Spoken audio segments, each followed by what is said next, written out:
Hello and welcome back to the channel. If you're new here, hi, you're very welcome. This is Reading the Past and I'm Dr. Cat. Now, I have a review of the Mary Queen of Scots film on this channel, which I did with my husband Jamie. And in that review, which I'm going to link up here, I made mention of the fact that I thought it was peculiar that in a film called Mary Queen of Scots, the figure of Elizabeth I was a co-leading character. I think that Mary Queen of Scots perhaps deserved her own film where she was the sole lead. However, there was another female figure from history in that film who I think got short shrift as well, and that is Bess of Hardwick. She is played by Gemma Chan in the film, and she, in history, is a fascinating figure. And so I'm going to talk about her today.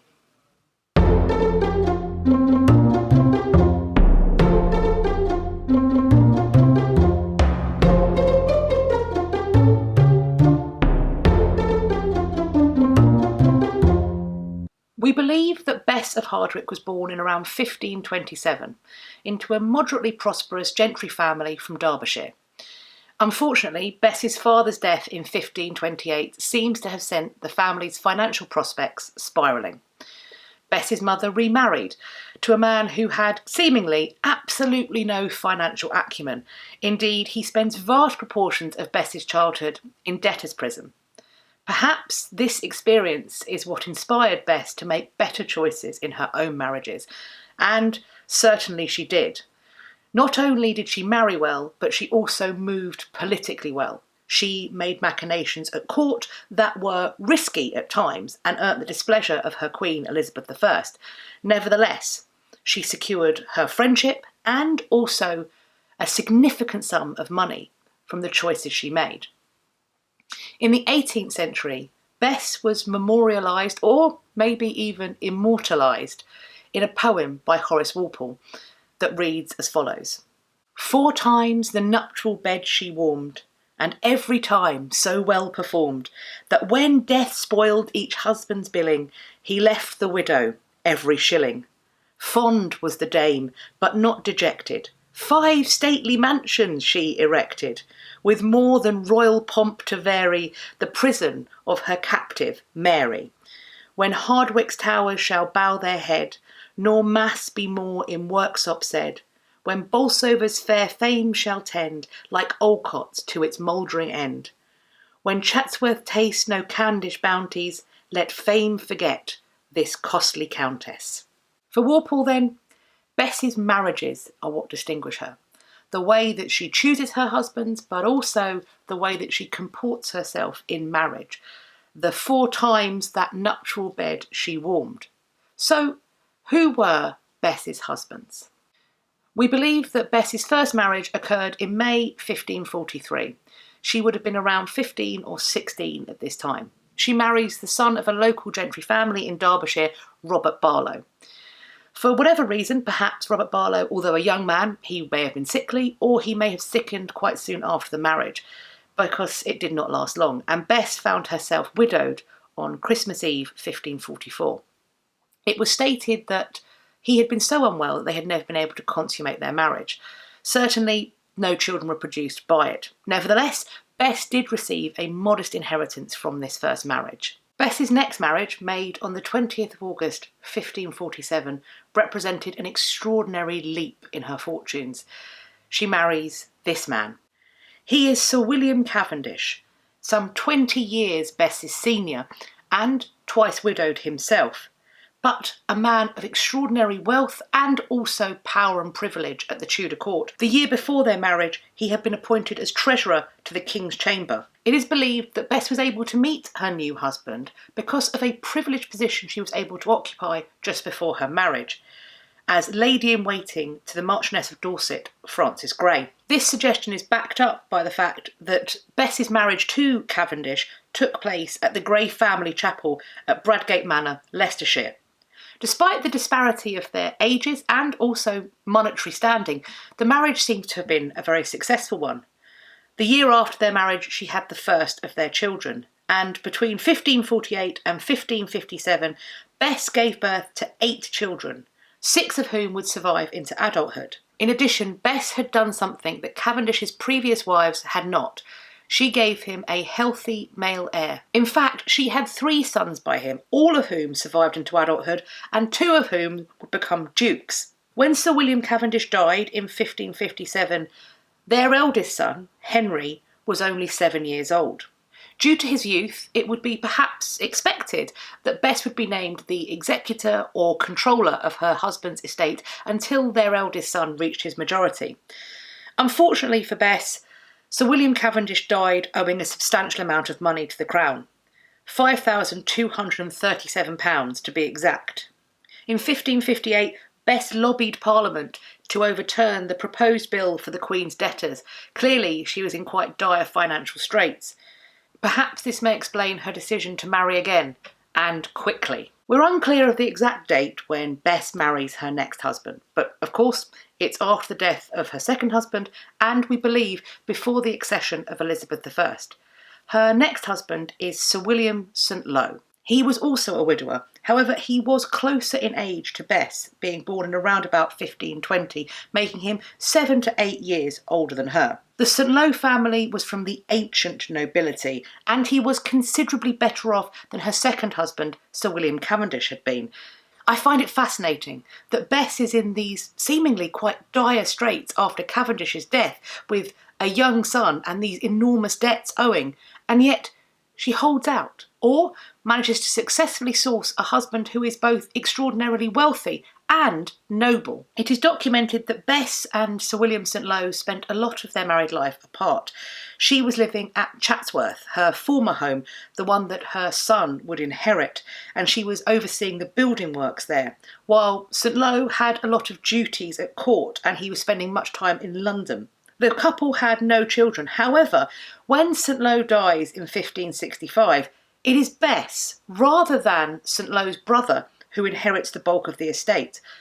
The St. Lo family were perhaps unsurprisingly not best pleased with this turn of events, and they accused Bess of exercising undue influence on her husband. In addition to improving her financial situation considerably, William St. Lo also brought Bess into Elizabeth I's inner circle. As I stated, they married before Elizabeth came to the throne. However, William St. Lo was a member of the Princess Elizabeth's household. When she came to the throne, she took him with her, and in 1559 she named him her captain of the guard. In the same year, she also appointed his wife, Bess, to her privy chamber. It would seem that Bess was not happy to just dabble in her own marital machinations, and she was prepared to gamble with her own status and the status of others. It is said that she was somehow involved in the illicit marriage between Catherine Grey and Edward Seymour, Earl of Hertford. When this came to light, Queen Elizabeth was furious, and Bess and Elizabeth fell out spectacularly. She was dismissed from the Privy Chamber. Sir William St. Lo is believed to have died in 1565.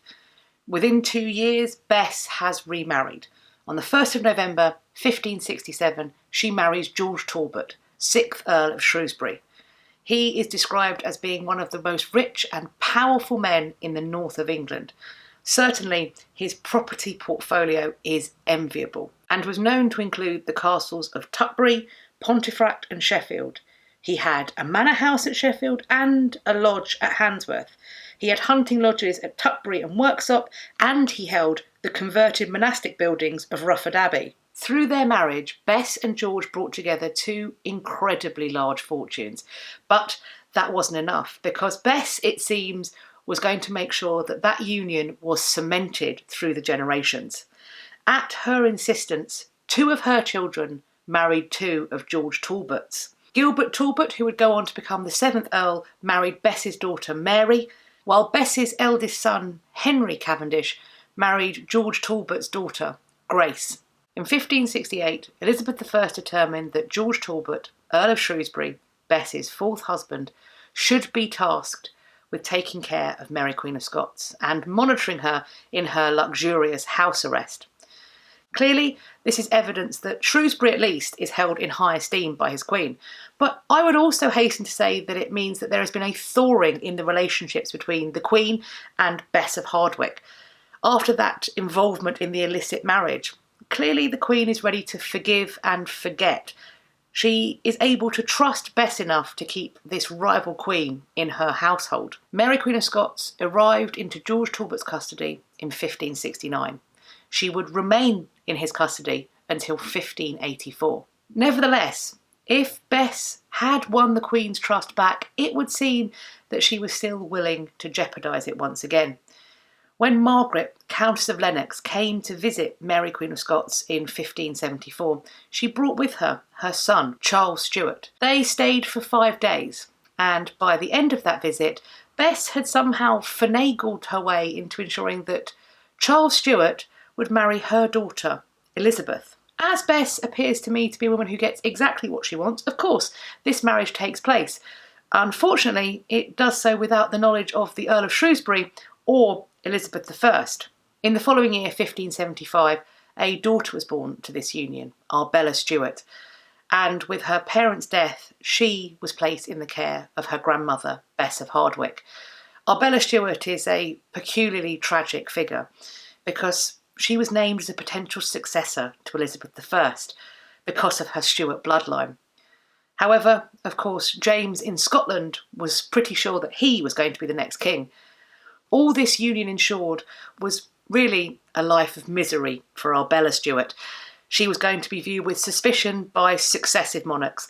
Both Elizabeth I and James I of England would see her as a potential rival and a threat. All she wanted, it seemed, would be to escape and marry. But her marriage now had dynastic implications, and so that was going to be strongly controlled.